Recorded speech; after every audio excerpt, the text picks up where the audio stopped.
mana elektron ditemukan dalam suatu atom. Sebentar, saya share dulu yang di sini.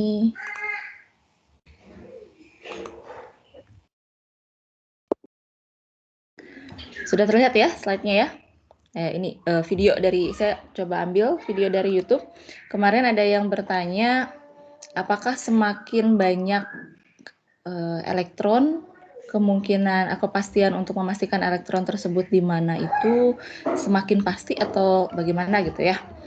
Seingatnya seperti itu. Ini gambaran, kalau di sini disebutkannya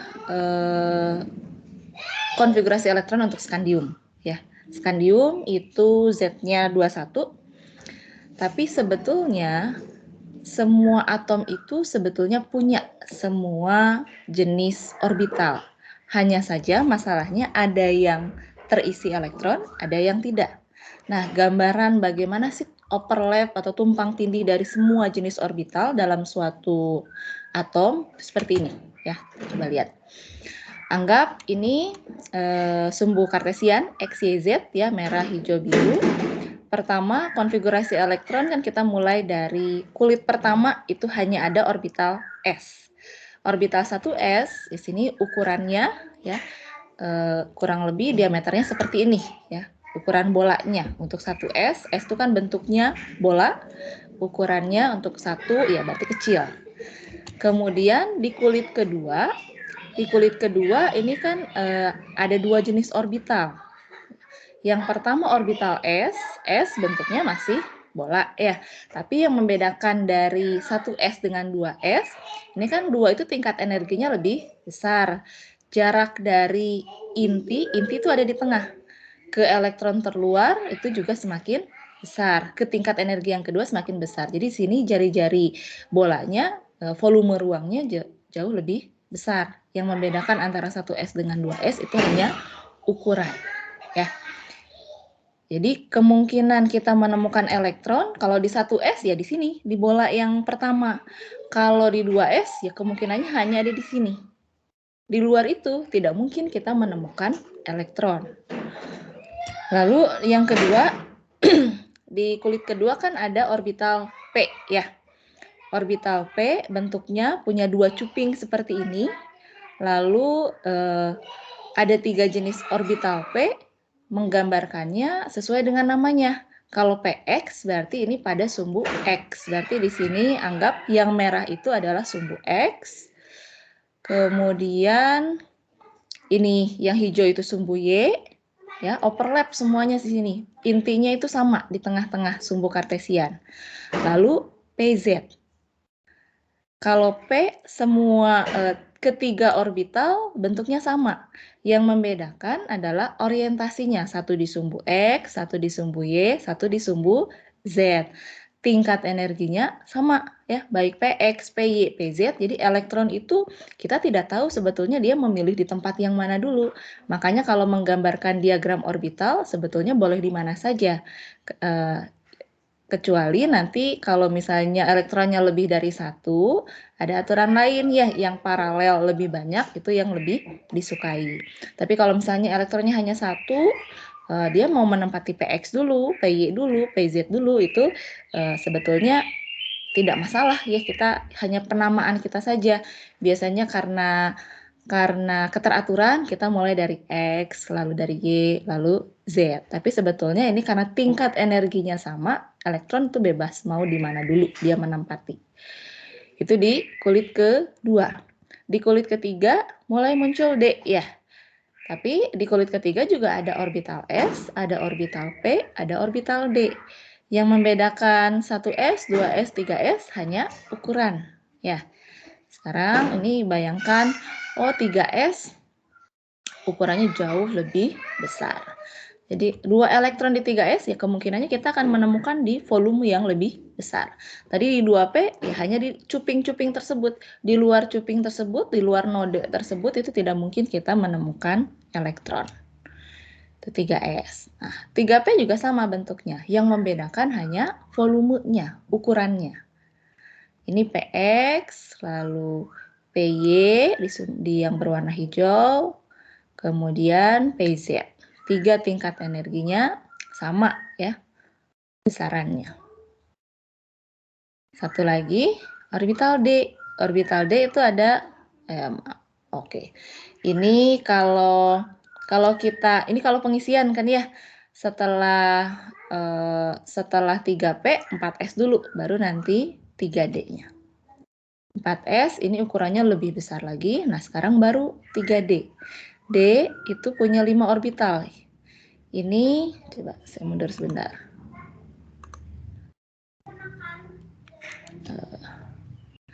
Yang pertama ini 3DZ kuadrat ini bentuknya beda sendiri ya. Mirip seperti orbital P, punya 2 cuping, tapi di tengah-tengah ini seperti ada volume ruang seperti donat ya. Di tengah-tengahnya tidak mungkin kita menemukan elektron, tapi hanya ada di keliling ini, sekeliling dari 2 cuping tersebut, mode dari 2 cuping tersebut. Tapi yang pasti meskipun bentuknya berbeda, tingkat energinya tetap sama dari kelima orbital D tersebut. Ini dx kuadrat y kuadrat, tadi x itu yang merah ya, y itu yang hijau. Nah kalau x kuadrat y kuadrat itu berada pada sumbu. Nah, nih, kita lihat ya, ini yang berwarna hijau dan warna merah. Lalu dxy di antara sumbu x dan y. Ini di sini dan di sini. XZ di antara sumbu X dan Z, ke atas lintang, lalu yang terakhir YZ di antara sumbu Y dan Z. Ya, jadi kurang lebih ini gambaran bagaimana kalau kita gambarkan semua jenis orbital sampai kulit keempat, tapi di sini kita hanya cukup menggambarkan sampai di kulit keempatnya S ya, orbital S saja. Tapi intinya orbital S, P, dan D itu bentuknya sama saja di setiap kulit. Yang membedakan itu hanya ukuran ya. Dan ini semua dimiliki oleh semua atom. Yang membedakan hanya apakah itu diisi oleh elektron atau tidak ya. Itu sedikit menambahkan penjelasan saya yang kemarin. Kemarin kan hanya digambarkan dengan asal ya, tidak terlalu jelas. Ada yang bertanyakan dulu sebelum kita lanjutkan?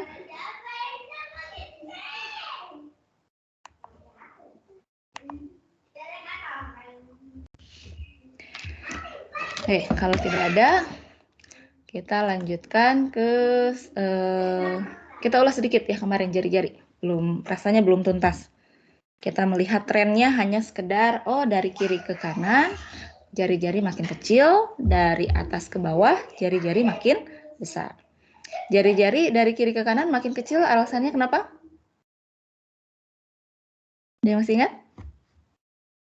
Network antar elektronnya. Apanya? Muatan? Ada elektronnya, karena sama-sama elektron, jadi nanti muatan intinya ya.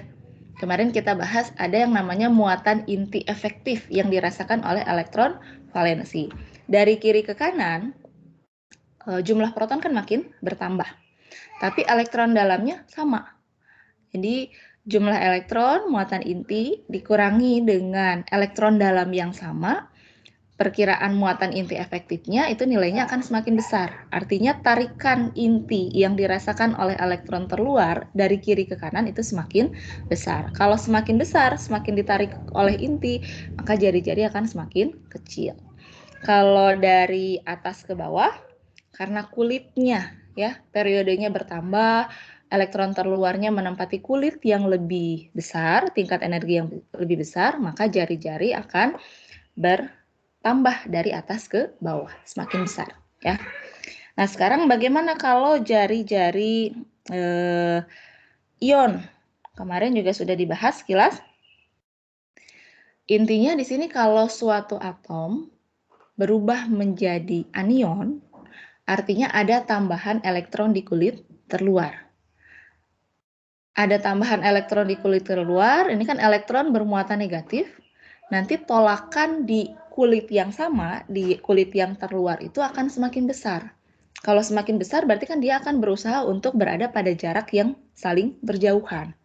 Nah, karena tolakan tersebut yang mengakibatkan jari-jari anion akan selalu lebih besar dibandingkan jari-jari atomnya. Misalnya oksigen dengan O- jauh lebih besar O-. Oksigen dengan O2- akan jauh lebih besar lagi O2-. Jadi trennya kalau suatu atom menjadi anion, jari-jari anion akan lebih besar. Semakin besar muatan anionnya, jari-jari juga akan semakin besar. Sebaliknya, kalau kation, suatu atom menjadi kation, contohnya di sini litium, ketika melepaskan satu elektron, Z efektifnya kan sama ya. Tapi di sini jumlah elektron yang tadi kalau di kulit yang sama kan elektron akan tolak menolak, ini menjadi semakin berkurang di kulit yang sama. Jadi tolakannya semakin kecil. Karena tolak menolaknya semakin lemah, maka jari-jari ion ini akan mengecil. Jadi kalau tadi anion semakin besar muatannya semakin besar, kalau kation semakin besar muatan kationnya, nanti jari-jarinya juga akan semakin kecil. Ya. Sebelum ke sana, nah kita coba lihat dulu baca tren dari jari-jari ya. Biasanya nanti kalau yang ditanyakan itu benar-benar dalam satu periode ya, atau dalam satu golongan, itu pasti tidak sulit. Kita kan sudah tahu trennya. Dari kiri ke kanan, kalau kita lihat, ini jari-jari semakin kecil. Dari atas ke bawah, jari-jari semakin besar. Tapi nanti mungkin yang ditanyakan tidak selalu semuanya ada dalam satu periode, tidak semuanya ada dalam satu golongan.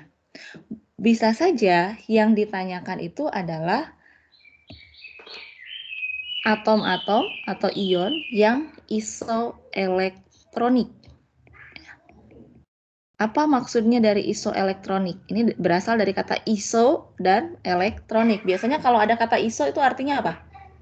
Sama, Bu. Sama, ya. Jadi yang konfigurasi elektronnya sama. Contohnya, misalnya ini saya hapus. Saya ambil contoh di sini, bandingkan antara Cl-,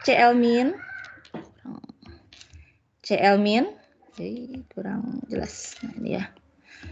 Kemudian argon, lalu misalnya apa? K+, Ca2+, dan S2-.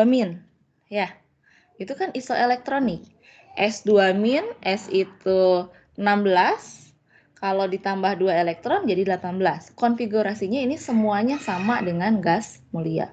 Cl- 17 ditambah 1 elektron 18. K+, K itu 19 kurang 1 elektron menjadi kation. K+ ini jadi 18 juga. Kalsium 2+, ini semakin 20 dikurangi 2 elektron 18. Jadi semuanya kalau saya minta kalian untuk mengurutkan S2-, Cl-, Ar, K+, Ca2+, kalau ini mungkin masih ada trennya ya, karena ini semuanya sama-sama isoelektronik.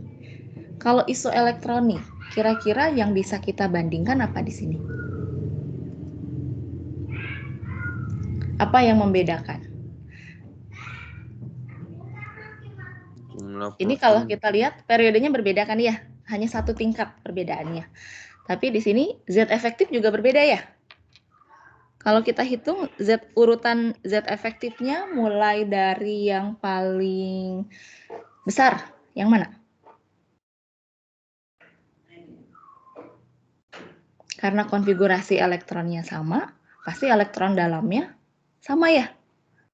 Berarti Z efektif yang paling besar itu yang nomor atomnya paling besar. Berarti kalau kita urutkan, Z efektifnya kalsium 2+, yang paling besar. Karena kan kalsium 20.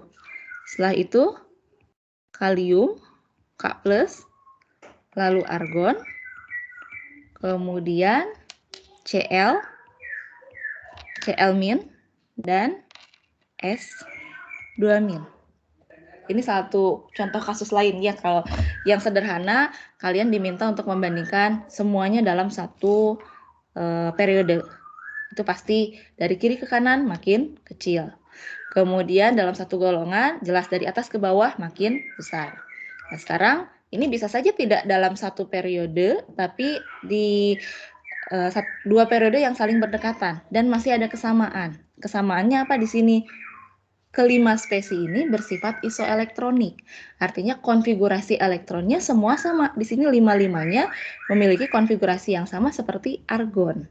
Bagaimana cara kita membandingkan ukurannya? Di sini kita bisa bandingkan Z efektifnya, muatan inti efektif. Karena konfigurasi kelima spesies ini sama, berarti elektron dalamnya juga sama. Yang membedakan di sini adalah nomor atomnya. Kalsium itu 20, kalium 19, argon 18, Cl 17, sulfur 16. Kan muatan inti efektif bisa kita perkirakan cari dari nomor protonnya berapa, jumlah protonnya, atau nomor atomnya dikurangi dengan elektron dalam. Berarti di sini kita bisa mengurutkan. Muatan inti efektif yang paling besar ini akan dirasakan oleh elektron pada kulit terluar dari kalsium 2+. Berurutan seperti ini. Kalau kita simpulkan jari-jarinya, jari-jari itu berkebalikan dengan muatan inti efektif. Semakin besar muatan yang dirasakan oleh elektron terluar, nanti jari-jari akan semakin kecil. Berarti kalau kita urutkan di sini, jari-jarinya yang paling, mulai dari yang paling kecil, kalsium 2+, kalium+, argon, Cl-, S2-. Ya, sesuai dengan trennya tadi ya. Kalau kation, semakin besar kationnya, muatannya, dia ukurannya akan semakin kecil. Kalau anion, semakin besar muatannya, ukurannya akan semakin besar. Lalu ini kan isoelektronik. Ketika menjadi anion, ini anion yang negatif, ini cenderung lebih besar, menjadi kation cenderung lebih kecil. Kalau kita coba buktikan nilainya, kalsium di sini 88, kalium plus 133, argon, nah cuman di sini kita lihat argon 94, lalu Cl- 181, satu lagi S2- 184. Sesuai nggak trennya?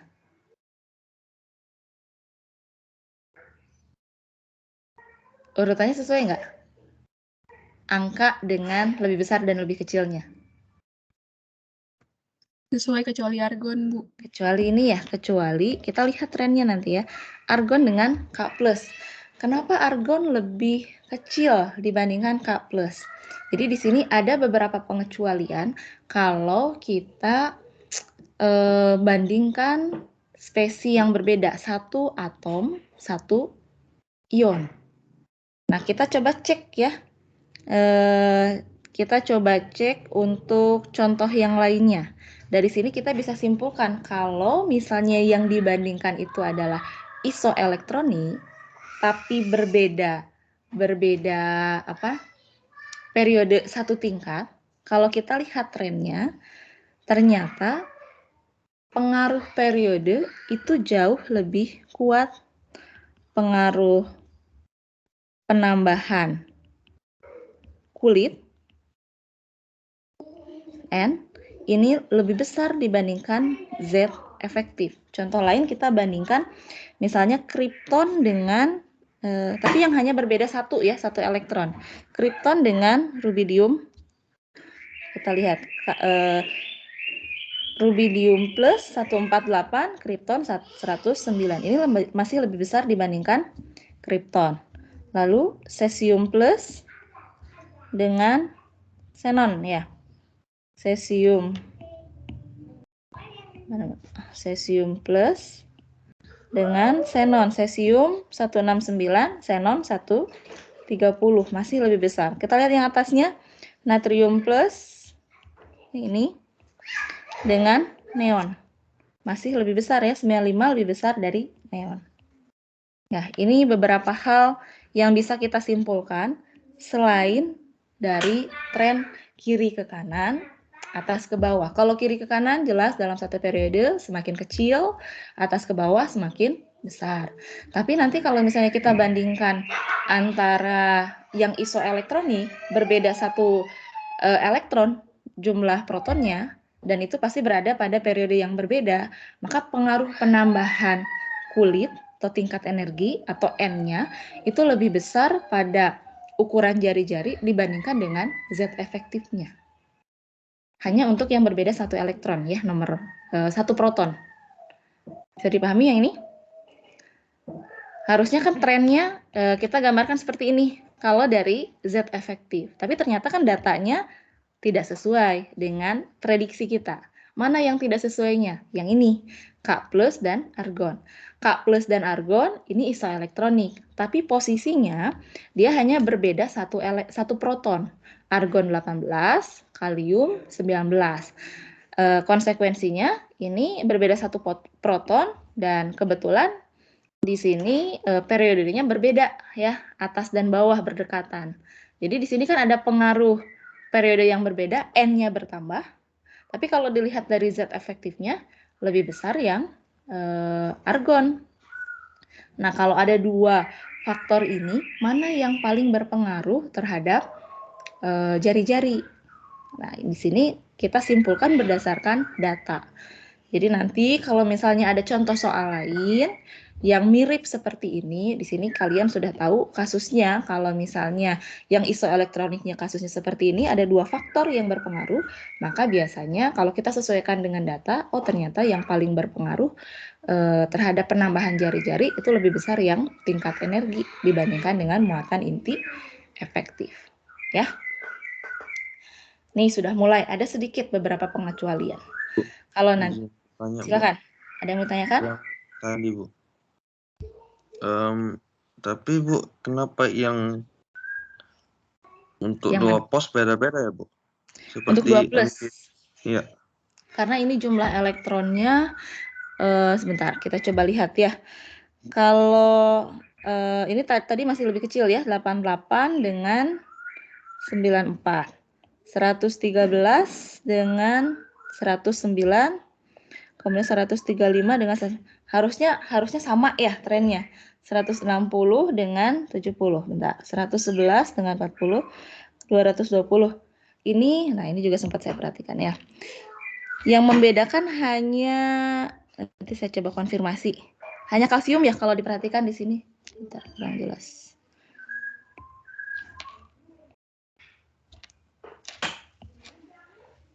Untuk golongan 1, golongan 2, kalau kita lihat dari data ini, beryllium 2 plus, 31. Oh, sebentar.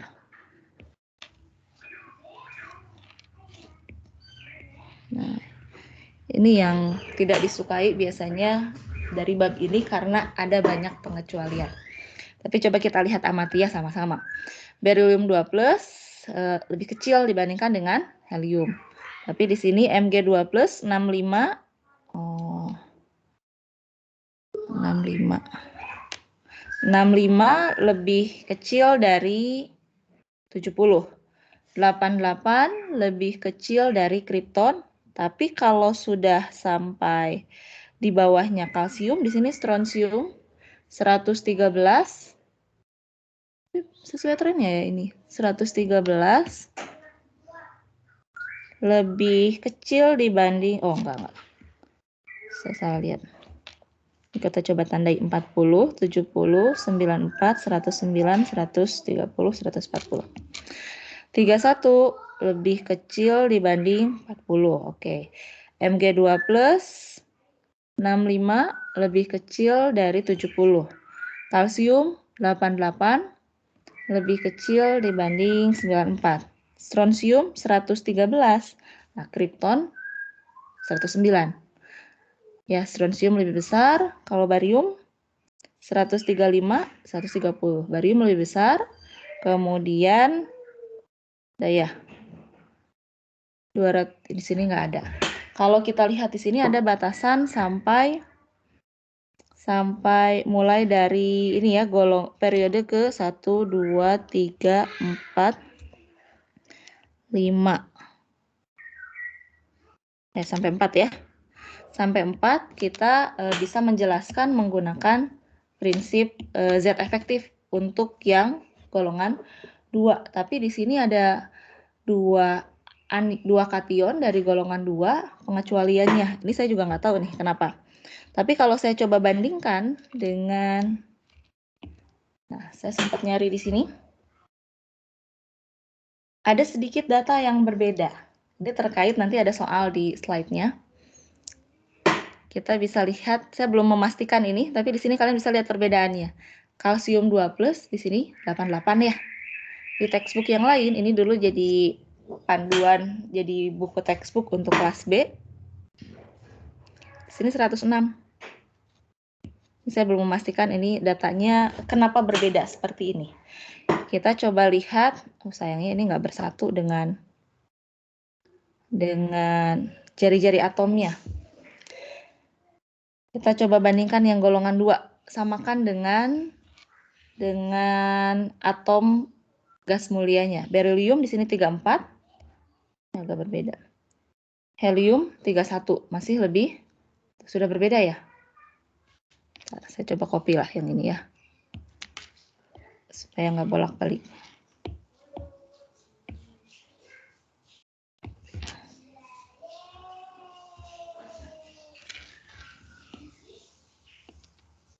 Kita coba lihat dulu yang ini.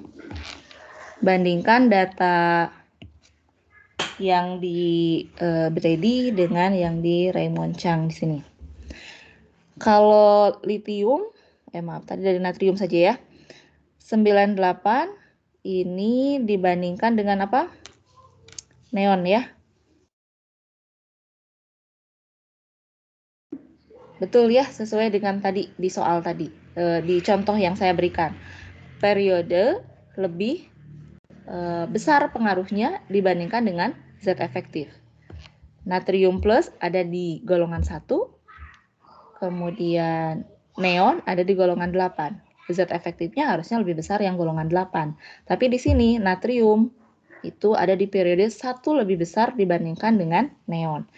Jadi pengaruhnya lebih besar yang N-nya. Tapi kalau golongan 2 di sini 78 dibandingkan dengan 70.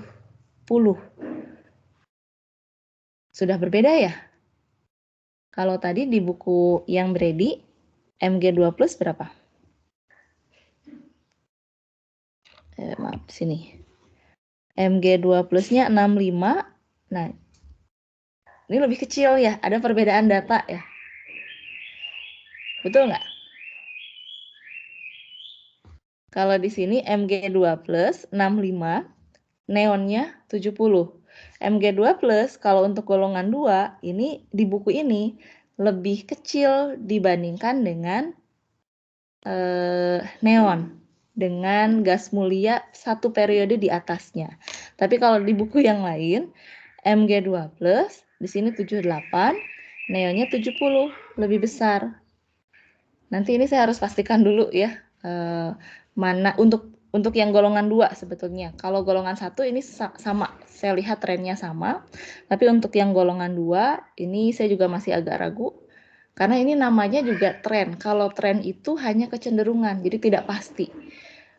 Sepertinya mungkin ini ada perbedaan, entah perbedaan kesalahan cetak atau memang kondisi eksperimennya yang berbeda sehingga data untuk anionnya, untuk ionnya itu berbeda. Saya belum mencari lebih detail, tapi nanti saya coba cari ya untuk dijelaskan, terutama untuk yang golongan 2 relatif terhadap yang isoelektronik dengan gas mulia. Tapi kalau untuk golongan 1 nggak masalah ya. Bisa dipahami dulu sampai situ? Hal yang belum jelasnya yang harus saya coba pastikan lagi. Tapi kalau untuk golongan 1, ini sudah pasti ya, kalau saya bandingkan baik di textbook yang 1 dengan yang lainnya, trennya untuk golongan 1 yang isoelektronik dengan golongan 8A, kesimpulannya seperti ini. Tapi yang untuk golongan 2, saya belum dapat kesimpulannya karena datanya juga berbeda. Ya, itu dulu saja. Tapi ini yang akan menjadi tergantung pegangan kita yang mana. Ini yang akan menjadi acuan kita dalam menjawab soal ini. Ini rasanya sama ya tadi soalnya dengan yang saya misalkan, yang isoelektronik. Manakah spesi dengan jari-jari paling kecil? AR dengan K+, isoelektronik dengan argon. Cl- isoelektronik dengan argon, Ca2+ isoelektronik dengan argon, S2- juga sama. Ini persis dari yang tadi saya misalkan. Kalau acuan kita adalah textbook ini, ya, Brady, yang ini, jawabannya yang mana tadi? CA, Bu. CA, ya. Alasannya sementara kita pakai acuan yang dijadikan buku panduan untuk kelas A, ya. Alasannya tadi karena Z efektifnya ini isoelektronik, tapi Z efektifnya jadi berdasarkan Z efektif, semakin besar Z efektifnya, semakin kecil jari-jarinya. Itu dulu saja yang kita jadikan pegangan, ya. Karena yang berbeda yang saya temukan hanya di golongan 2. Kalau golongan 1 dengan golongan 8 itu sama trennya. Ya. Sementara itu dulu supaya tidak pusing. Nah, selanjutnya. Jadi nanti yang ditanyakan tidak akan semuanya dalam satu periode, dalam satu golongan. Mungkin dalam 2 periode yang saling berdekatan, tapi spesinya yang berbeda, ya. Urutkan ukuran jari-jari dari oksigen dan sulfur dengan di sini ada atom, ada anion, ada kation. Dari yang terkecil ke yang terbesar. Sudah bisa menentukan kira-kira mana yang paling kecil? O2 plus ya, Bu.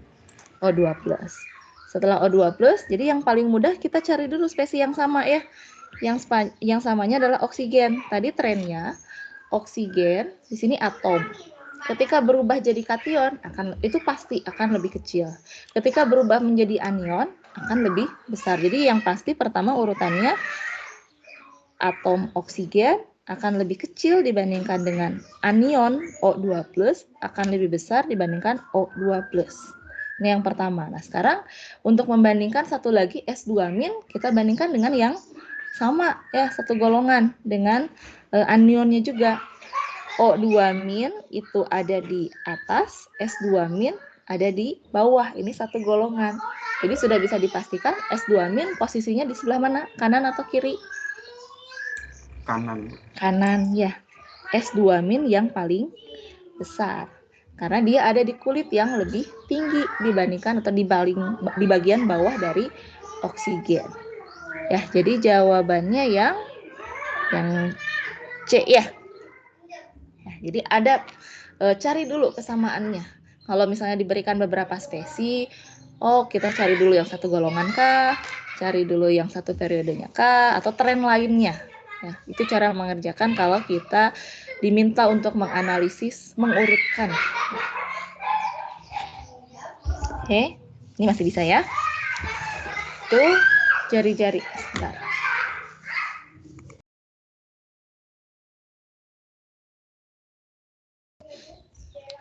Yang kedua, energi ionisasi.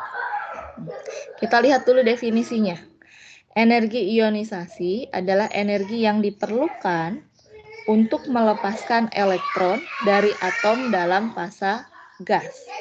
Kalau kita tuliskan bersama reaksinya, ini katakanlah atom berfasa gas, lepas satu elektron, nanti ini menjadi kation, masih dalam fasa gas. Ini rumusan untuk energi ionisasi. Nah, kita lihat trennya. Trennya ini energi ionisasi itu akan turun dengan bertambahnya N dalam satu golongan. Jadi dari atas ke bawah makin kecil. Artinya kalau makin kecil semakin mudah untuk melepaskan elektron dari atom tersebut. Kenapa semakin mudah? Karena semakin besar N berarti dia semakin jauh dari inti. Kalau semakin jauh dari inti, tarikan elektron kulit kulit terluar itu semakin lemah oleh intinya. Kalau semakin lemah, berarti kan semakin mudah untuk dilepaskan. Bisa ya dipahami ya? Kalau dari energi ionisasi dalam satu golongan, tetap pokoknya kalau dalam satu golongan yang berpengaruh itu adalah N-nya, tingkat energinya, jarak dari intinya. Kalau semakin jauh, N semakin besar, elektron lebih mudah untuk dilepaskan dari atom tersebut. Kalau semakin mudah, artinya energinya yang diperlukan itu kecil. Nah, sama seperti tren jari-jari, penjelasannya untuk dalam satu periode, ini kita menggunakan Z efektif, muatan inti efektif. Energi ionisasi naik dengan bertambahnya Z efektif dalam satu periode. Kita sudah hitung dalam satu periode, dari kiri ke kanan, muatan inti efektif yang dirasakan oleh elektron terluar itu semakin besar. Kalau semakin besar, artinya kan jarak ke intinya semakin dekat, atau elektronnya semakin kuat ditarik ke inti, maka untuk melepaskan elektron pada kulit terluar itu semakin besar energi yang diperlukannya. Jadi poinnya di sini kalian harus bisa menjelaskan. Ketika diminta untuk mengurutkan, pasti kan kalian perlu penjelasannya dulu, alasannya dulu apa, baru nanti diurutkan. Nah, untuk memberikan penjelasan alasannya, intinya kalau dalam satu golongan gunakan N, kalau dalam satu periode gunakan muatan inti efektif. Nah, ini namanya juga tren, ya, kecenderungan. Pasti ada pengecualian. Nah, di sini digambarkan kalau dalam tabel ini kita bisa lihat data ini, bentar, hidrogen helium. Ini tidak diurutkan berdasarkan golongan atau periode ya. Ini nomor atom hidrogen helium litium, ini nomor atom 1 2. Jadi kalau kita lihat contoh 1 saja. Kalau dalam satu golongan cuman ada ini ya. Atau satu lagi golongan kedua cuma ada 2 ya. Kalau dalam satu golongan mulai dari litium saja ya, karena itu gas mulia. Bentar. Litium energi ionisasi pertamanya ini adalah 520. Natrium lebih kecil ya. Litium dan natrium berada dalam satu golongan, 1A. Litium ada di atasnya natrium. Bilangan kuantum utama natrium lebih besar dibandingkan litium. Artinya lebih mudah untuk melepaskan elektron dari kulit terluar natrium dibandingkan dengan litium. Sekarang berilium dan magnesium, sama ya. Berilium ada di atasnya magnesium. Artinya N atau bilangan kuantum utama magnesium lebih besar dibandingkan dengan berilium. Lebih mudah untuk melepaskan elektron dari kulit terluar magnesium dibandingkan dari berilium. Itu pertama dalam satu golongan. Oh, berarti kalau ini kalau kita lihat dalam satu periode dari litium ya, dari litium ke neon. Dari litium ke neon itu berarti dalam satu periode periode kedua ya. Enggak kelihatan. Bentar. Nah, dari litium ke neon ini satu periode. Kita lihat trennya. Dari kiri ke kanan kan harusnya makin besar ya. Karena Z efektif makin besar, elektron terluar lebih ditarik ke inti. Untuk mengeluarkan elektron dari kulit terluar perlu energi yang lebih besar. Apakah di sini trennya sesuai? Dari 520 naik 899. 899 turun ya di 800. Nanti kita coba lihat yang ini, bandingkan. Lalu 1086, 1402 turun lagi ini ya. Nah, 1680, 2080. Jadi ada pengecualian untuk golongan 23 lalu 56. Ya. Sesuai dengan pertanyaan ini. Mengapa energi ionisasi pertama berilium lebih besar dibandingkan dengan boron? Mengapa energi ionisasi pertama nitrogen lebih besar dibandingkan dengan oksigen. Itu pertama dalam satu periode ada pengecualian. Ini kita bisa jelaskan nanti lihat dari konfigurasinya. Sebelum menjawab itu, di sini kita lihat kolom yang ini menunjukkan energi ionisasi pertama, yang ini energi ionisasi kedua, ketiga, dan seterusnya. Jadi maksudnya, misalnya ini yang litium saja ya, yang pendek konfigurasinya. 1s2, 2s1 ya, ini litium. Energi ionisasi pertama artinya litium menjadi litium plus ditambah elektron. Ini energi ionisasi pertama. Energi ionisasi kedua dari litium plus lepas lagi menjadi litium 2 plus. Ini kita sebut energi ionisasi kedua. Ya.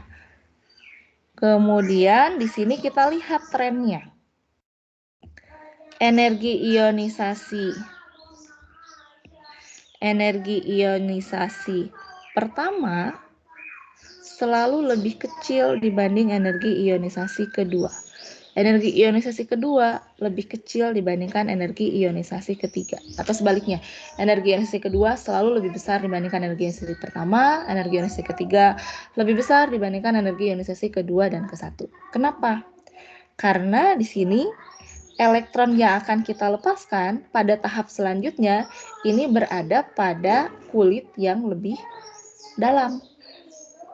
Jadi lebih sulit ditarik oleh lebih sulit untuk dikeluarkan karena tarikan muatan intinya lebih besar dibandingkan elektron yang pertama.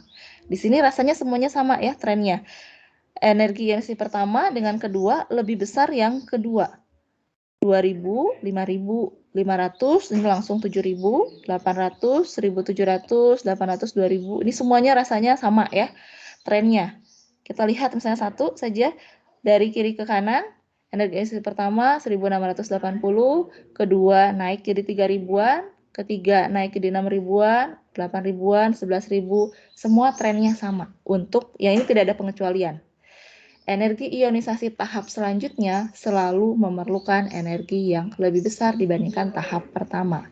Alasannya karena elektron yang dikeluarkan itu berasal dari elektron yang lebih dalam posisinya dibandingkan dengan energi ionisasi yang pertama. Nah, itu yang kedua. Satu lagi, apa yang bisa kita baca dari tabel ini? Ini ada tangga ya, ada lompatan besarnya energi ionisasi. Contoh, kalau ini kan helium dari 1 ke 2 skalanya masih sama ya, dari 2000 ke 5000, mungkin sekitar 2 kalinya. Litium dari 500 ke 7000, ini kan loncatnya besar sekali. Dari 1700 ke 14000, dari 3600-an ke 25000. Begitu juga dengan yang lainnya. Kenapa bisa terjadi loncatan atau energi perbedaan hanya melepaskan satu elektron tambahan, tapi perbedaan energinya sangat besar sekali. Contoh di natrium juga dari 495, tapi untuk energi ionisasi yang kedua, ini kenapa bisa sampai 10 kali lipatnya, 4000-an. Nah, ini juga bisa kita jelaskan dari konfigurasi elektronnya. Mungkin kita jawab yang ini dulu ya. Contoh natrium nih, ya. Natrium ini 11. Konfigurasi elektronnya neon. Natrium tuh 3 ya. 3s1. Energi ionisasi pertama ini menunjukkan pelepasan elektron dari 3s1. Hilang. Ya, ini jadi tidak ada. Ternyata energi yang diperlukan segini, 495. Energi ionisasi yang kedua yang harus kita lepaskan itu dari 2p6 menjadi 2p5. Atau kita harus melepaskan dari konfigurasi neon menjadi konfigurasi helium 2s2 2p5. Kalau kita nanti silahkan coba kalian tuliskan konfigurasi elektron ini ya untuk yang batas ini.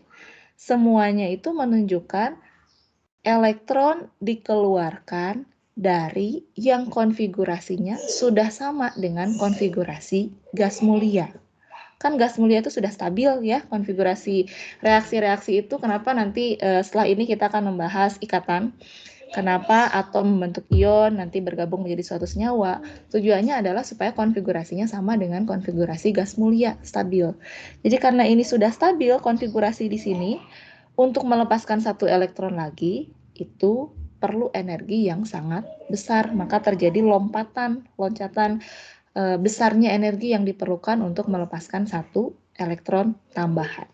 Ya, itu bisa dijelaskan. Makanya untuk menjawab perbedaan-perbedaan atau tidak sesuai dengan tren dari energi ionisasi, sebetulnya itu bisa kita lihat dari konfigurasinya. Kalau ada yang masih belum jelas, potong saja silakan ya. Nah, sekarang kita jawab yang ini, yang terakhir. Kenapa boron lebih kecil dibandingkan berilium? Oksigen lebih kecil dibandingkan nitrogen. Kita harus tuliskan konfigurasinya. Berilium 4, konfigurasinya helium 2s2. Kemudian boron 5, helium 2s2, 2p1. Kira-kira lebih mudah melepaskan elektron dari mana? Dari 2p, dari 2s? 2P ya, Bu. Dari 2p ya. Ini ketika ini lepas, nanti akan menghasilkan helium 2s2. Kalau yang ini, ketika satu dari sini lepas, ini helium 2s1. Satu lagi, nitrogen 7, oksigen 8. Helium 2s2, 2p3, helium 2s2, 2p4. Lebih mudah melepaskan yang mana? Ini menjadi 2p2, ini menjadi 2p3. Kira-kira. Kalau dari data oksigen ya, dari 2p4. Nah, dari sini bisa kita simpulkan ada istilah penuh. Yang penuh itu kan stabil. Setengah penuh juga ini relatif lebih stabil dibandingkan yang jumlahnya sembarang. S setengah penuhnya adalah, yang P lah ya. P setengah penuhnya ini ada 3 ya. Kalau D setengah penuhnya 5. Ini kenapa boron lebih mudah untuk melepaskan elektron dari 2p? Karena dari sini dia akan menjadi penuh ya, konfigurasi elektron di 2s. S itu kan penuhnya 2. Kalau ini dari yang sudah penuh menjadi setengah penuh. Yang penuh pasti lebih stabil dibandingkan setengah penuh. Jadi keadaan ini lebih disukai dibandingkan keadaan yang 2p1 berakhirnya. Jadi untuk mencapai keadaan yang lebih stabil, pasti ini perlu energi yang lebih kecil dibandingkan ini sudah relatif lebih stabil dibandingkan ini nanti kehilangan satu elektron. Ya, jadi di sini ada pengenalan konsep yang setengah penuh itu lebih stabil dibandingkan yang jumlahnya tidak penuh maupun tidak setengah penuh. Nah, oksigen dari 2p4 ini kan jumlahnya 4. Kalau menjadi setengah penuh, orbital P kan maksimum diisi 6. Setengah penuh itu jadi P3. Ini lebih disukai, ini lebih stabil. Jadi perlu energi yang lebih kecil dibandingkan ini N justru oksigen sudah ingin mencapai yang setengah penuh, N ini sudah setengah penuh, dipaksa untuk elektronnya keluar menjadi 2P2. Ini perlu energi yang lebih besar. Bisa dipahami di sini. Trennya nanti ini hanya untuk energi ionisasi pertama ya. Untuk energi ionisasi selanjutnya kita tidak bisa menghafalkan trennya seperti apa. Kita hanya perlu melihat dari konfigurasinya. Energi ionisasi yang dimaksud itu mengeluarkan elektron dari orbital mana. Dari situ kita nanti bisa menjelaskan. Ya. Jadi bukan hafalan ya. Di kuliah ini kalian diminta untuk lebih bisa menganalisis data. Ini dari satu tabel saja kan kita sudah cukup lama nih membahas tadi dari data jari-jari, bukan hanya sekedar dari kiri ke kanan makin kecil, dari atas ke bawah makin besar. Dari energi ionisasi bukan dari kiri ke kanan makin besar, dari atas ke bawah makin kecil. Tapi kita harus bisa melihat data dengan lebih detail dan bisa menjelaskan, oh kenapa ini ada pengecualian-pengecualian. Ya. Oke, itu yang kedua, energi ionisasi. Nanti ada satu lagi, afinitas. Ya, kita coba. Ini spesinya masih sama dengan jari-jari yang tadi, tapi ini energi ionisasi. Mana energi ionisasi yang paling tinggi? Artinya kalau paling tinggi, paling sulit elektronnya untuk dilepaskan. Yang mana? Harusnya ini tanpa... 2+ ya. Kebalikan dari jari-jari ya kalau ini.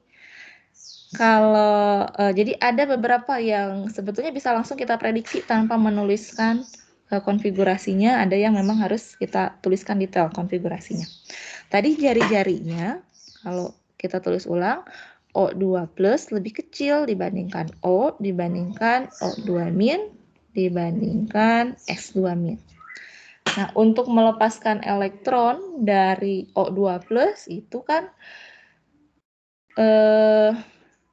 elektronnya ini sudah hilang 2. Ya, artinya ini energi ionisasi yang kedua. Pasti lebih sulit, lebih tinggi dibandingkan kalau kita harus melepaskan elektron dari atom oksigen. Ya. Ini karena ada kecenderungan tren yang sama dengan jari-jari, jadi jawabannya yang mana? Yang C ya. Hanya berubah tanda tadi. Kalau jari-jari O2+ lebih kecil dibandingkan atomnya, lebih kecil dibandingkan anionnya, lebih kecil dibandingkan S2-. Kalau energi ionisasi lebih sulit melepaskan elektron dari O2+, ini sama saja dengan energi ionisasi ketiga dari atom oksigen. Kalau O2- ini karena jari-jarinya besar, elektron terluarnya itu jauh dari inti, akan lebih mudah untuk melepaskan elektronnya dibandingkan dari atom oksigen. Begitu juga dengan S2-. Ya, letaknya lebih jauh dari inti, akan lebih mudah untuk melepaskan elektron yang tidak begitu terikat kuat dengan intinya. Ya. Satu lagi, proses mana yang memerlukan energi paling besar? Yang D. Yang D. Yang D ya. Di sini tadi prinsipnya energi ionisasi pertama lebih kecil, energi ionisasi kedua lebih kecil dari energi ionisasi ketiga. Ini spesi yang sama, B2+ dengan B3+. Ini sudah pasti yang lebih besar adalah B3+. Atau kalau mau lebih detail kita bisa tuliskan, oh kalau ini energi ionisasi pertama, ini dari atom menjadi anion, ini pertama, ini kedua, ketiga ya. Tiga ya, ini keempat. Ini energi ionisasi pertama. Kalau kita tuliskan ini dari 1s2, 3s, 3s, 2s1 menjadi 1s2. Yang ini yang lepas. Boron 5. 1s2, 2s2, 2p1. Nah, yang lepasnya yang ini menjadi 1s2, 2s2. Berilium 2+, boron 2.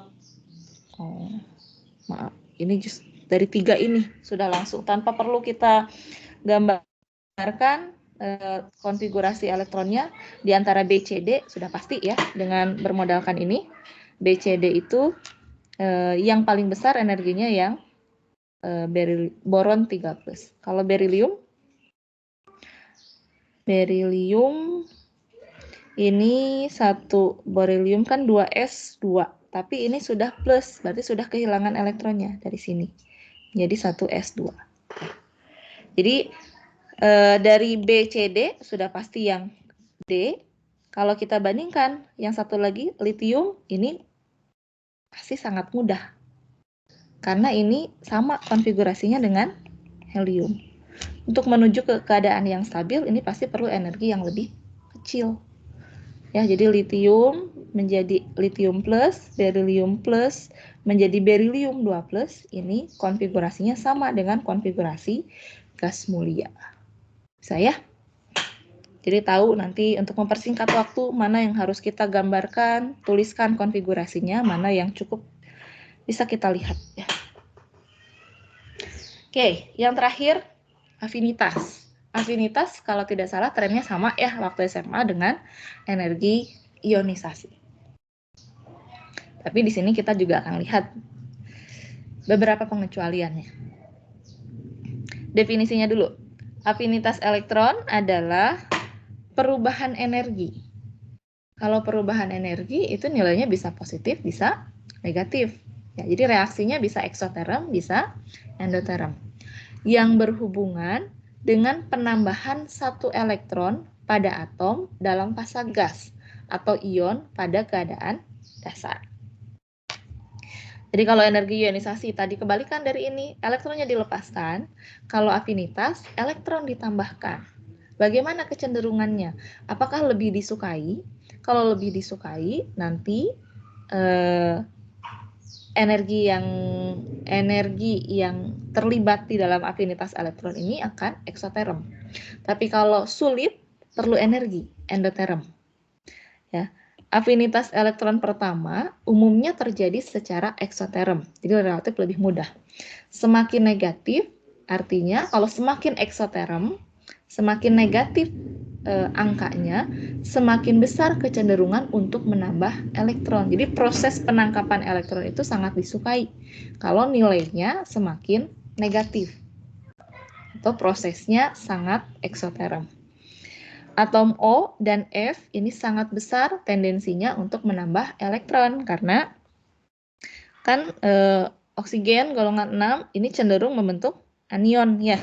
O2-, F itu cenderung membentuk, ini ditambah 2 elektron, ini ditambah 1 elektron, cenderung menjadi F- yang nantinya konfigurasinya sama seperti gas mulia ya.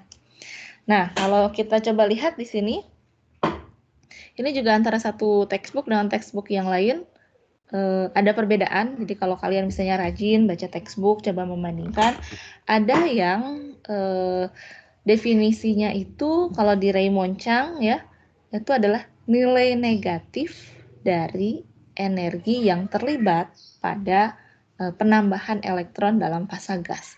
Jadi tandanya itu kebalikan dari ini. Jadi nanti jangan bingung ya, yang penting kita sesuaikan dulu dengan definisinya. Kalau acuan kita menggunakan textbook ini, Brady, jadi negatif positifnya ini menunjukkan ya energinya. Kalau nilainya negatif, artinya ini kecenderungannya untuk menangkap elektron ini relatif masih mudah ya. Jadi masih eksoterm. Kalau positif berarti sangat sulit untuk menambah elektron tambahan. Kalau kita lihat trennya, kalau waktu SMA kan dari atas ke bawah semakin kecil ya. Kita lihat dari angkanya saja. Ini golongan 1, ini masih mungkin ya, masih cukup mudah untuk menangkap elektron karena tandanya negatif. Tapi kalau dari angkanya semakin ke bawah semakin kecil ya, dari 73 ke 60 sampai ke 45. Artinya apa? Semakin sulit ya. Semakin sulit untuk menambah elektron. Artinya kecenderungannya bukan menambah, tapi melepaskan. Betul ya, sesuai. Memang golongan 1 ini untuk mencapai keadaan yang lebih stabil sesuai dengan gas mulia, kecenderungannya adalah melepaskan elektron, bukan menambah. Semakin ke bawah, cesium, ini energi ionisasinya semakin rendah, semakin mudah untuk melepaskan elektron. Nah, jadi kalau malah ditambah, perlu energi. Ya, itu cara membacanya. Kemudian kita coba lihat dalam satu periode.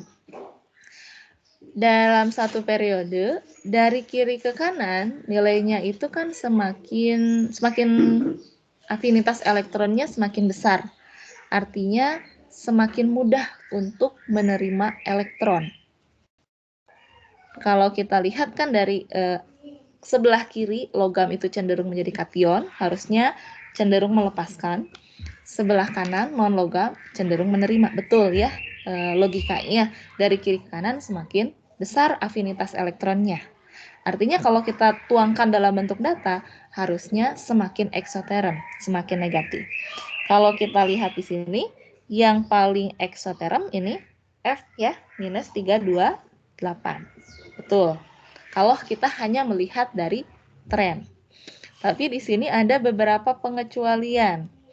Yang golongan 2, ya, ini cenderung positif, artinya sulit untuk menangkap elektron, untuk ditambahkan elektron dari konfigurasi yang sudah ada. Kalau kita lihat yang lainnya dari min 60, ya ini juga ada penurunan, ya. Kemudian yang mana lagi? Ya, harusnya mungkin trennya kalau bisa kita lihat dari sini. Yang sesuai dengan tren dari golongan 1, kita loncat ke golongan 4, semakin negatif. Ke golongan 5, ke golongan 6, semakin negatif. Ke golongan 7, paling negatif. Jadi trennya dari kiri ke kanan, afinitas elektron bertambah, nilai perubahan energi yang terlibatnya semakin negatif, semakin eksoterm. Tapi ada pengecualian di golongan 2A dan 5A. Nah, kita lihat ya, sama seperti pada kasus energi ionisasi. Ada pengecualian pada berilium dan nitrogen. Kedua unsur ini memiliki nilai afinitas elektron positif, artinya sulit untuk menambahkan elektron pada atom tersebut. Kenapa? Kita coba lihat dari konfigurasinya. Berilium, helium 2s2. Nitrogen 7, helium 2s2, 2p3. Nah, afinitas elektron itu artinya kita tambahkan ke konfigurasi yang sudah ada ini. Ini hasilnya menjadi helium 2s2, 2p1.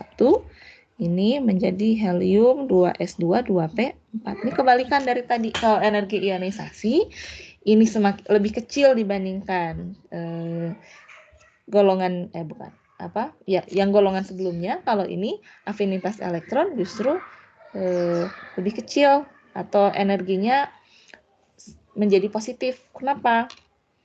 Kalau energi ionisasi tadi menjadi konfigurasinya gas mulia, dari yang sudah gas mulia kita paksa supaya lepas elektronnya, kan susah ya, jadi energi ionisasinya ini lebih besar.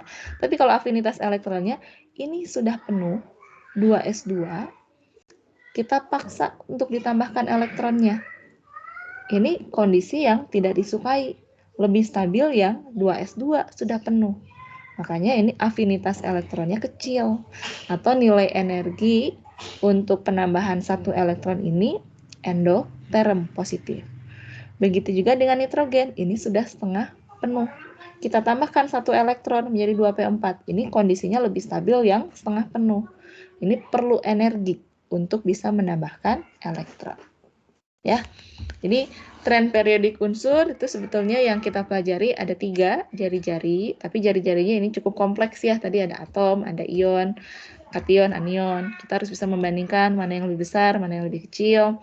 Kemudian yang kedua, energi ionisasi. Energi ionisasi kita harus bisa mendefinisikan elektron itu keluar dari mana, karena spesiesnya yang ditanyakan tidak melulu hanya atom. Kalau dari atom menjadi kation, itu sudah pasti energi ionisasi pertama. Tapi kalau dari spesies kation menjadi kation yang lebih besar muatannya, kita harus bisa mendefinisikan itu energi ionisasi keberapa, atau dari konfigurasi elektron yang mana elektron akan dilepaskan, untuk bisa membandingkan, nanti menjawab, mengurutkan mana yang lebih besar, mana yang lebih kecil. Yang ketiga, afinitas elektron. Nah, ini dari definisinya, afinitas itu kalau dari tabel datanya itu disusun berdasarkan energi yang terlibat. Energi yang terlibat bisa eksoterm, bisa endoterm. Kalau eksoterm artinya mudah untuk menangkap elektron. Kalau endoterm sulit untuk menangkap elektron.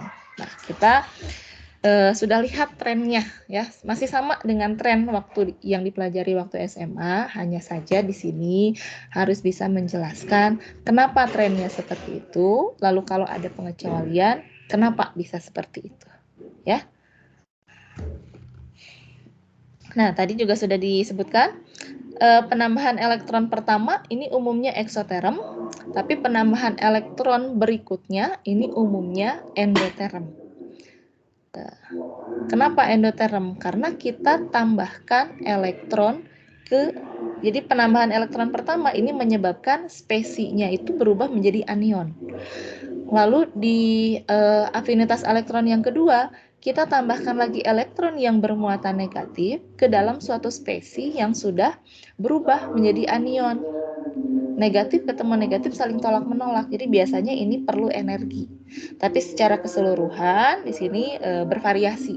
Ada yang bernilai positif, ada yang bernilai negatif.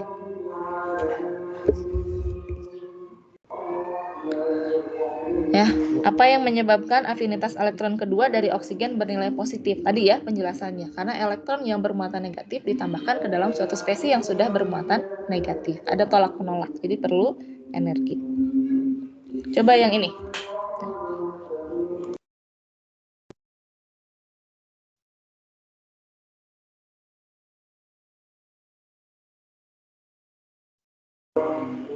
Oke. Maaf ya kalau ada suara di samping masjid rumahnya. Mungkin mauludan ya. Yang mana ini jawabannya? Ini slide terakhir nih. Atau mana yang memiliki afinitas elektron paling eksoterm? Tadi sudah ditandai di tabelnya. Fluorin.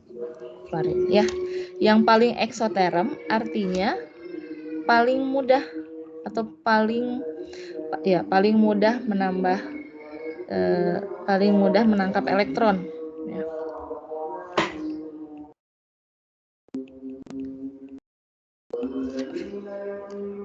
Ini F kalau ditambah satu elektron konfigurasinya sama seperti gas mulia.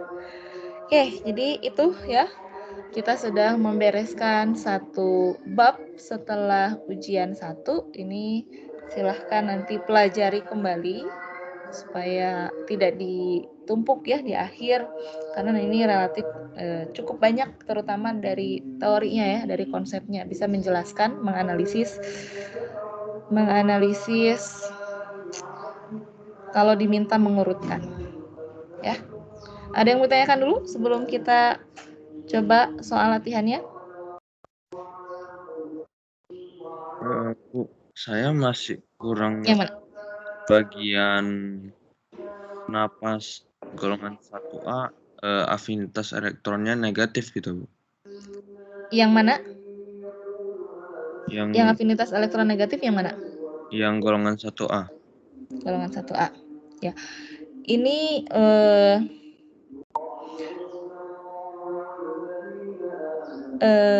kenapa tidak, rasanya semuanya sama ya, hampir secara umum semuanya itu kalau ditambahkan ini nih, berdasarkan ini.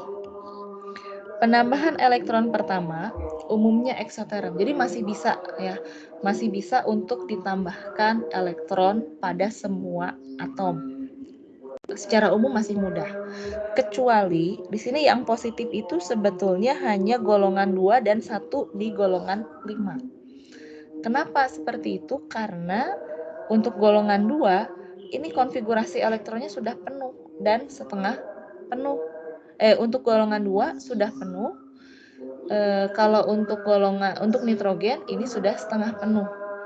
Jadi ini relatif lebih sulit. Jadi energinya diperlukan. Tapi kalau untuk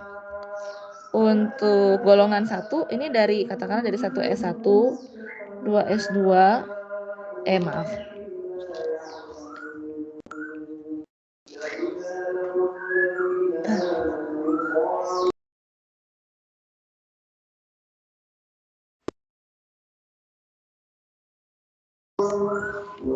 Ya, ini dari 1S1 nambah 1 elektron jadi 1S2. Ini dari 2S1 jadi 2s2. Dari 3s1 menjadi 3s2. Ini masih tidak terlalu sulit. Tapi kalau kita bandingkan, memang lebih mudah ini lepas menjadi tidak ada ya di kulit. Ya memang di sini tidak ada ya. Kemudian dari sini ini menjadi ini menjadi helium. Ini menjadi helium, ini menjadi neon. Memang di golongan 1 akan lebih mudah untuk melepaskan elektron dibandingkan dengan menambah elektron. Ini jauh lebih disukai. Kalau misalnya kita lihat energinya, ini seharusnya makin eksoterm. Tapi dengan menambah elektron, ini pun masih eksoterm. Karena masih mungkin ini menjadi penuh dari S1 menjadi S2. Kecuali golongan 2, jadi yang positif itu hanya golongan 2 dan 1 yang nitrogen. Kenapa bernilai positif? Kan di sini pada umumnya eksoterm, tapi untuk yang golongan 2 karena golongan 2 itu sudah penuh, S-nya ditambahkan elektron, itu perlu energi. Lalu di golongan yang kelima, khususnya nitrogen, di sini sudah setengah penuh, sudah relatif lebih stabil. Ditambahkan elektron menjadi lebih kurang stabil, makanya ini perlu energi. Itu bisa diterima penjelasannya? Bisa, Bu. Bisa, Bu. Makasih, Bu. Ini kedengeran jelas nggak ini suara ngajinya? Back sound-nya. Saya jadi agak kurang konsen karena takut terganggu. Mudah-mudahan masih bisa ditangkap dengan jelas ya suara saya. Oke, ada lagi yang mau ditanyakan? Jadi 3 itu ya, pelajari trennya sih secara umum kalian sudah paham, tapi untuk membandingkan spesies-spesies tertentu yang kecenderungannya atau kesamaannya itu bukan periode atau golongan, nah itu harus lebih teliti lagi ya. Ini rasanya sudah saya upload dari hari Senin kalau nggak salah. Mungkin kalau ada yang rajin sudah buka EduNext, ini sudah harusnya ada yang sudah mulai dikerjakan. Ini kan kemarin waktu di diskusi, di presensi saya minta kalian untuk menuliskan apa keluhannya. Kebanyakan menuliskan kaget gitu ya dengan soal ujian. Ya, yang pasti ujian tuh bukan ulangan ya, pasti soalnya akan berbeda. Tingkat kesulitan dengan kuis itu lebih sulit di ujian. Nah, di sini saya coba cari contoh soal-soal ujian sebelumnya ya. Cukup banyak nih yang sudah saya sampaikan di sini, yang sudah saya upload ya, silakan kalian bisa pelajari. Kita mulai lagi dari struktur atom bagian pertama ya, terkait dengan sifat gelombang cahaya dan spektrum emisi terutama ya. Coba yang ini. Garis kedua spektrum emisi atom hidrogen deret Lyman, Balmer, dan Paschen memiliki energi berturut-turut sekian. Kita ulas lagi. Lyman itu emisi dari berapa ke berapa? Singkat? 2 ke 1. Dari manapun tingkat yang lebih tinggi ke N sama dengan 1. Kalau Balmer, N sama dengan 2. Paschen, N sama dengan 3. Ya, itu kata kuncinya. Nah, ini ditulis garis kedua. Kita sudah mempelajari waktu itu ada soal di slide. Garisnya kita baca ke 1 ke 2-nya itu dari mana? Dari kanan ya. Dari kanan ke kiri. Ini nanti lama-kelamaan akan bertumpuk membentuk pita. Anggaplah seperti ini. Garis kedua itu misalnya yang sini. Kalau Lyman, garis keduanya itu garis kedua sini di mana ya? Ini ya. Lyman berarti dari mana ke mana? Dari N3. Dari 3 ke 1. Ya. Kalau Balmer berarti dari 4 ke 2. Lalu satu lagi Paschen berarti dari 5 ya, 5 ke 3 ya. Bisa dipahami ya soal bagaimana menginterpretasi soal. Ini saya cek sebetulnya ini ada 2. Sebetulnya kita bisa mengerjakan dengan 2 cara. pertama, ini kan yang ditanyakan panjang gelombang. Harusnya kita bisa menghitung panjang gelombang dari tahap ini menggunakan persamaan Rydberg. Seingat persamaan Rydberg 1 per lambda, RH-nya langsung saja saya tulis 109,678. Ini 1 per N1 kuadrat dikurangi 1 per N2 kuadrat, di mana N2 lebih besar dibandingkan N1. Sebetulnya ini bisa dihitung ya, berdasarkan cara ini kalau kita menghitung berdasarkan definisi garis kedua. Atau kalau di soal ini kita juga bisa menggunakan langsung E sama dengan H kali C per lambda. Ya, ini kan sudah ada energinya, ada 3, kita tinggal mencocokkan. Ini milik siapa? Atau untuk mengecek jawaban kita kira-kira benar atau salah, kita kan sudah tahu Lyman itu berada pada spektrum apa? Ingat? Lyman UV, Balmer visible, Paschen IR. UV itu atau visible itu antara 400 sampai 700, berarti UV kurang dari 400, IR lebih dari 700. Jadi nanti jawaban kita harus berada di rentang tersebut. Ya, jadi sebetulnya ini bisa dikerjakan dengan 2 cara. Tapi ketika dikerjakan dengan 2 cara yang berbeda, saya temukan hasil yang sedikit berbeda. Kalau saya mungkin coba langsung tampilkan saja ini jawabannya. Ini ya. Seharusnya ini bisa dikerjakan dengan 2 cara. Tapi kenapa ada sedikit perbedaan? Kalau kita lakukan dengan menggunakan persamaan Rydberg, hasilnya ini 102 untuk yang Lyman, ini 400-an, Balmer, Paschen 1200-an. Tapi ini sesuai ya. UV ini pada daerah UV, visible. Nah, kalau dikerjakan dalam langsung dari E sama dengan H kali C per lambda, hasilnya sedikit berbeda tapi daerahnya sama. Kenapa bisa seperti itu? Setelah saya telusuri ternyata soalnya harusnya yang harus diperbaiki. Ini harusnya menghasilkan nilai panjang gelombang yang sama. Kalau kita menggunakan ini kurang akurat kalau kita samakan dengan proses menggunakan persamaan Rydberg. Ternyata ini angkanya pembulatan energinya. Kalau kita ubah, nanti kalian bisa cari kebalikan ya. Energi sama dengan H kali C per lambda. Ini betul angkanya 1,5, tapi 1,5 sekian. Ini juga 4,0 sekian, 1,9 sekian. Jadi karena ada perbedaan dari angka ini yang menyebabkan kalau kita kerjakan dengan 2 cara yang berbeda, ini panjang gelombangnya agak sedikit berbeda. Jadi ini karena kesalahan dari soalnya yang pembulatannya terlalu jauh.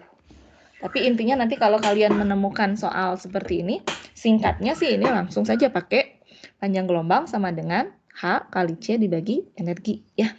Tapi kita juga sebetulnya bisa menggunakan persamaan ini. Harusnya sama saja. Bisa dipahami nggak maksudnya? Ya. Jadi di sini ada banyak faktor yang bisa mengkonfirmasi jawaban kita, asal kita tahu, oh Lyman itu apa, Balmer itu apa, Paschen itu apa, berada pada daerah mana. Jadi ketika kita menggambarkan, oh hasilnya ini ada di 100-an, 400-an, 1200-an, ya kita gambarkan spektrum garisnya seperti ini. Jelas ya, yang ini? Oke, mana tadi? Yang ini.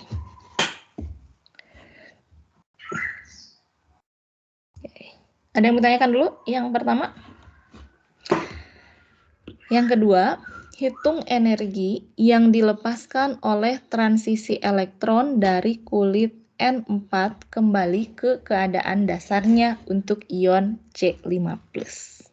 Nah, C itu 6, ya, berarti 1S2, 2S2, 2P, 2. Tapi kalau C5+, ini mirip hidrogen ya, hilang 5 elektronnya. Ini menjadi 1S1.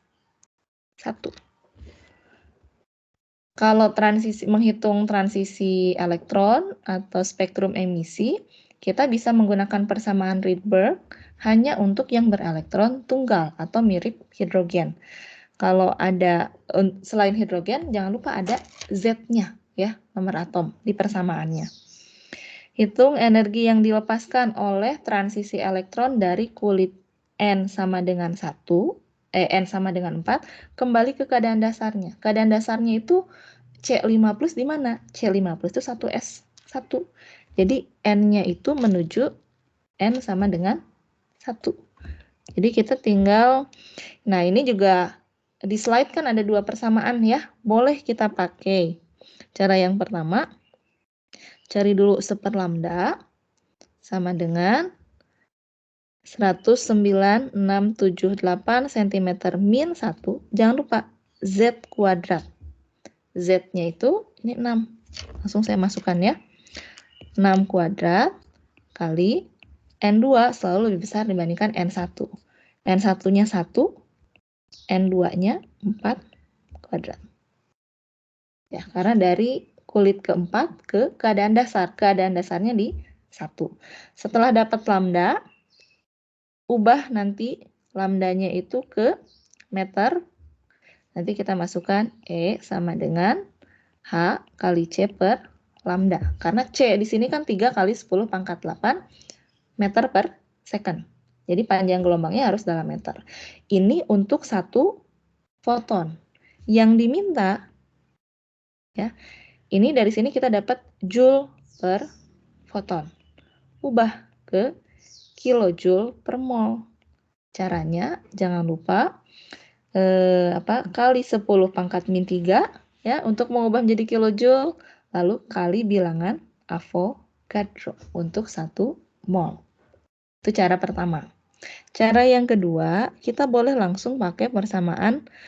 Di textbook lain ini juga namanya persamaan Rydberg. Tapi kalau di slide ini kita pakainya ini menggunakan persamaan Bohr ya. E sama dengan tetapannya B itu 2,18 kali 10⁻⁻18 joule. Nah, transisi dari mana ke mana? Dari N sama dengan 4 ke N sama dengan 1. Ya. Nilainya ini pasti negatif ya, karena 1/16 dikurangi 1/1 pasti akan negatif. Betul, nilainya ini E akan bernilai negatif sekian, karena ini prosesnya emisi dari tingkat yang lebih tinggi ke yang lebih rendah, melepaskan energi. Tapi kalau kita akan menghitung panjang gelombangnya, negatif itu tidak berpengaruh. Ya. Jadi kalau di sini yang diminta energi, kita sudah dapat energinya, di sini dalam joule, tinggal kita ubah kali 10⁻³ ke kilojoule dikali bilangan Avogadro. Nanti satuannya kilojoule per mol. Ya. Jadi karena di sini kan bukan soal essay, biasanya kalian diminta hasil akhirnya, silahkan pakai cara manapun yang menurut kalian lebih mudah dan lebih cepat. Kalau ditanyakan energi, mau langsung pakai persamaan Bohr yang ini delta E, ya, boleh, tapi jangan terbalik-balik konstantanya. Ini pakai yang B, atau ini sama saja dengan ini dikalikan tetapan Planck dan juga kecepatan ya C. Das, bisa dipahami yang ini? Membaca soalnya? Ya, silakan. Berarti kalau cara yang kedua nggak pakai Z ya, Bu? Oh, maaf. Sama-sama ada. Iya, betul. Pakai Z juga. Ada di slide-nya. Ya, kalau saya coba rasanya sudah dikerjakan. Ini ya. Nah ini kalau pakai cara pertama, ya, ini ada Z-nya. Ya. Ini tandanya negatif. Kenapa negatif? Karena ini emisi. Ini hasil kalau belum dikali untuk per foton tinggal dikalikan bilangan Avogadro supaya hasilnya kilojoule per mol. Itu cara yang pertama. Cara yang kedua pakai persamaan Rydberg yang ini 109.678. Ini juga sama ada Z-nya ya. Ini Z-nya. Lalu Yang membedakan di sini, kalau ini N2 selalu lebih besar dibandingkan dengan N pertama. Kalau ini sesuai dengan prosesnya. Apakah tereksitasi atau kembali ke keadaan dasar. Ini dari sini kita dapat panjang gelombangnya masih dalam sentimeter, karena ini satuannya sentimeter min 1, nanti ubah ke meter, masukkan ke delta E H kali C per lambda. Dapat dalam kilojoule, kalikan bilangan Avogadro, sama. Ya, hasilnya sama, mau pakai dua cara tersebut. Jelas yang ini? Masih bisa ya? Jadi mudah-mudahan sesuai dengan harapan kalian, saya menampilkan contoh-contoh soal tahun lalu, tapi jangan harap juga nanti tahun ini mirip seperti ini. Tapi setidaknya kalian sudah banyak menemukan berbagai kasus ya, nanti supaya ketika ada masalah baru, soal yang baru, bisa lebih mudah mengaplikasikannya. Selanjutnya, bilangan kuantum. Tulis bilangan kuantum elektron pada kulit terluar dari C3+ pada keadaan dasar. C itu 6. Dari 1s2, 2s2, 2p2. Kalau menjadi C3+, berarti lepas 3 elektron. 1s2, 2s1. Jadi yang dimaksud, tulis bilangan kuantum untuk elektron pada kulit terluar. Kulit terluarnya pada 2s. Jadi N-nya berapa? 2. 2. Lalu L-nya 0. 0. ML-nya 0. 0 juga, sudah pasti ya karena S. Nah, spin-nya, MS-nya bisa plus setengah atau minus setengah. Bisa dua-duanya. Ya. Kita hanya bisa memastikan sampai 3 bilangan kuantum yang pertama. N-nya, L-nya, dan ML-nya. Kalau MS-nya bisa plus setengah, bisa min setengah. Oke. Itu bilangan kuantum. Sekarang sifat magnet. Antara karbon. Oke, kita gambarkan diagram orbitalnya. Karbon kita gambar yang ini saja ya, 2p-nya. 2p. Karbon ada 2 elektron. 1, 2. C3+. C3+ berarti di 2s ya. 1. Satu lagi C5+. C5+ tadi 1s1 yang ini ya. 1s1. 1s. Bagaimana sifat magnetik dari ketiga spesies ini? Jawabannya gimana? Ketiganya bersifat paramagnetik dan sifat paramagnetiknya yang C netral lebih besar karena dia elektron tak berpasangannya lebih banyak. Oke, mungkin tambahannya, dan C3+ memiliki kekuatan atau sifat magnet yang sama dengan C5+. Ya, jadi tiga-tiganya semua punya elektron yang tidak berpasangan. Jadi punya sifat magnet. Tapi kalau diminta mengurutkan kekuatan magnetnya, C3+ dengan C5+ ini memiliki sifat magnet yang sama, tapi lebih kecil dibandingkan dengan atom C. Ya, saya. Oke, lanjut. Suatu foton dengan panjang gelombang 105 nanometer mengenai ion C2+. Jadi harus tahu, oh C2+ itu dari mana ya untuk kalau siapa tahu ditanyakan terkait dengan itu. Ya. Jika energi ionisasi ketiga atom C. Energi ionisasi ketiga atom C berarti dari mana? C ke C+ ditambah elektron, ini energi ionisasi 1. C+ lepas lagi, C2+ elektron, ini energi ionisasi kedua. C2+ lepas lagi 1 elektron, ini energi ionisasi ketiga. Energi ionisasi ketiga, berarti yang ini, untuk C3+. This is, ya, untuk C3+. Jelaskan dengan perhitungan, apakah foton tersebut dapat menyebabkan elektron terluar. Maaf, C3+. Jadi kita akan mengeluarkan elektron dari C2+. Ya. Dengan cara apa? Dengan cara memberikan foton dengan panjang gelombang 105 nanometer. Pertanyaannya, mampu nggak untuk mengeluarkan elektron dari C2+ kalau kita gunakan foton dengan panjang gelombang 105. Caranya gimana? Nanti kesimpulannya, ketika energi cahayanya itu, energi fotonnya itu lebih besar dari energi ionisasi ketiga, berarti ini akan menyebabkan elektron keluar.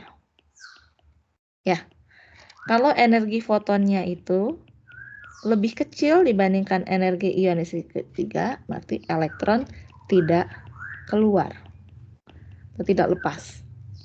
Ini yang harus kita cari kesimpulannya.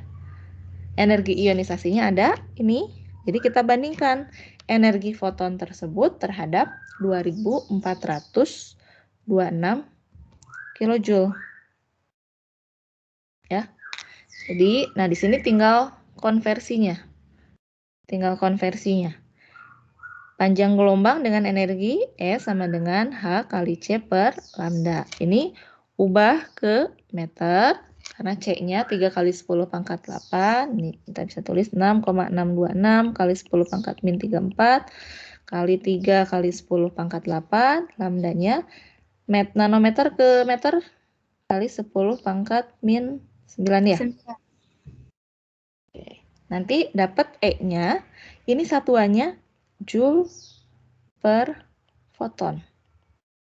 Yang diminta perbandingannya, jadi ini sama seperti tadi, kita ubah menjadi kilojoule per mol. Jadi joule bagi dengan 1000 ke kilojoule, lalu kalikan dengan bilangan Avogadro supaya nanti jadi kilojoule per mol. Bandingkan dengan 2426. Kalau saya lihat jawabannya di sini, nih ya. Ternyata kalau setelah dihitung, ini 1140,2. Lebih kecil dibanding energi yang diperlukan untuk melepaskan elektron dari C2+. Karena lebih kecil, jadi dengan menyinari ion C2+ itu dengan foton dengan panjang gelombang 105 nanometer, ini tidak dapat menyebabkan elektron terluar dari ion C2+ untuk keluar mengalami ionisasi. Jelas ini? Bisa dipahami soalnya? Ya. Ya. Saya harusnya.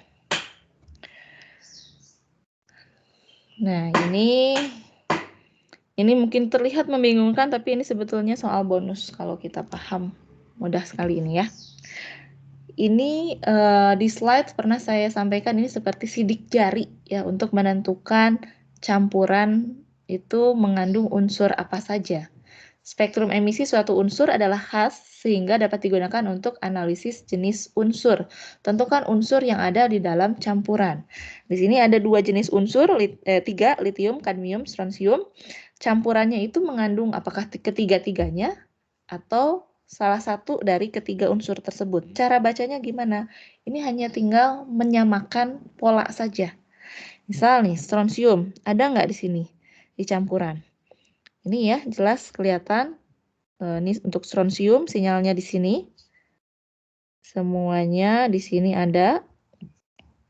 Berarti di campuran itu mengandung strontium. Kadmium.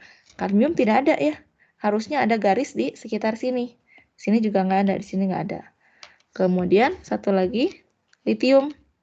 Litium ini ada garis yang sini. Sama polanya. Ini bertumpuk.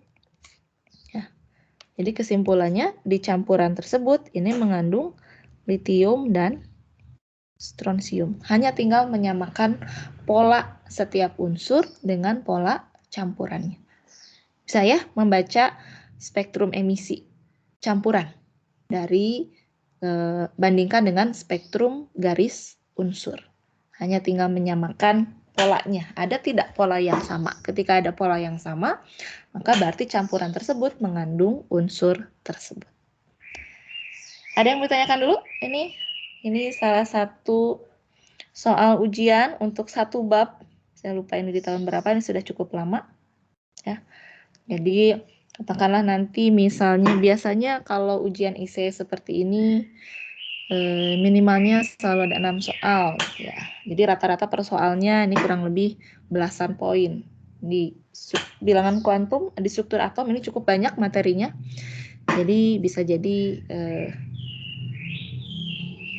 poinnya juga besar ya. Apalagi kalau kita lihat di sini, ini belum ada tren periodik ya. Jadi coba kuasai bab ini karena cukup banyak hal yang harus kita pahami.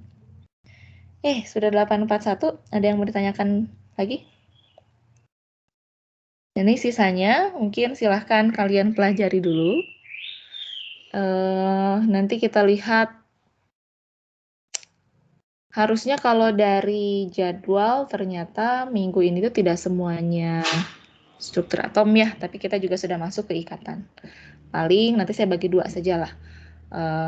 Hari Jumatnya kita coba latihan ini, kan belum ya yang tren periodiknya, kita baru mengulas latihan soal untuk yang spektrum emisi sampai dengan bilangan kuantum.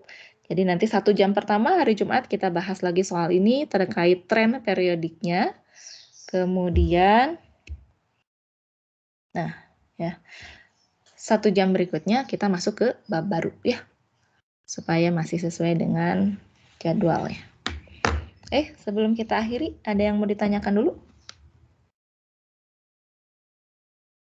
Harusnya nanti silakan ya kerjakan dulu supaya ada peningkatan ya. Kemarin kalian banyak yang menyadari sebetulnya kurang latihan soal. Ini saya sudah memfasilitasi, sudah sampaikan di sini, sudah carilah kira-kira yang mewakili topik-topik yang harus kalian kuasai. Di sini sudah cukup banyak. Saya ambil dari textbook, dari soal-soal ujian. Silahkan dikerjakan, tinggal kalian bagaimana merespon dari saya berusaha untuk merespon kalian di yang sudah kalian sampaikan di diskusi. Nah, tinggal apakah kalian mau menggunakan ini atau tidak supaya nanti ujian kedua bisa lebih baik ya. Baik, kalau tidak ada yang mau ditanyakan, saya akhiri kuliah pagi ini. Besok libur kan ya, manfaatkan waktunya ya. Refreshing sebentar itu harus ya, jangan terus-terusan belajar juga itu mungkin tidak baik. Tetap kita harus punya waktu untuk diri sendiri, tapi juga manfaatkan kesempatan yang ada. Kalau memang tidak ada kegiatan lain ya sebaiknya kalian coba latihan-latihan soal ini ya, manfaatkan waktu sebaik mungkin. Saya akhiri kuliah hari ini. Terima kasih atas perhatiannya. Selamat pagi. Assalamualaikum warahmatullahi wabarakatuh. Waalaikumsalam. Terima kasih, Bu.